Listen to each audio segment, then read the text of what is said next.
مکانوں پر دولت کا اسراف نہ کر، اپنا دل قبرستان سے لگا، اسی جگہ پر توجہ دے جہاں آخر تجھے جانا ہے۔ اسلام کے 5 رکن بیان کیے جاتے ہیں، لیکن ایک چھٹا رکن بھی ہے، اور وہ ہے روٹی۔ اگر یہ چھٹا رکن نہ ملے تو باقی 5 بھی جاتے رہتے ہیں۔ ہنر سیکھنے میں اگر ذلت و خواری اٹھانی پڑے تو اٹھا لو۔ اپنی سرگرمیوں کو لوگوں کی سرد کلامی کی وجہ سے کبھی ترک مت کرو۔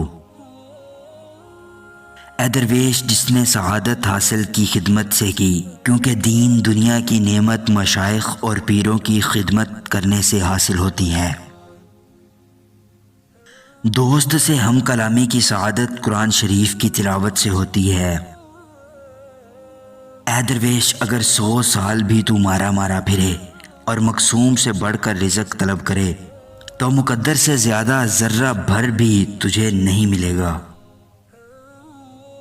جب کوئی اللہ کا بندہ لباس پہنتا ہے تو وہ یہ سمجھتا ہے کہ اس نے کفن پہن لیا ہے۔ جیسے تم ہو ویسے نظر آؤ، ورنہ تمہاری ایک نہ ایک دن اصلیت خود ہی ظاہر ہو جائے گی۔ اچھائی کرنے کے لیے ہمیشہ کسی نہ کسی بہانے کی تلاش میں رہو۔ نفس کو اپنے مرتبہ کے لیے ذلیل و خوار مت کر۔ حضرت بابا فرید گنج شکر رحمۃ اللہ علیہ جب بھی کسی کو دعا دیتے تو کہتے، جا تجھے عشق ہو۔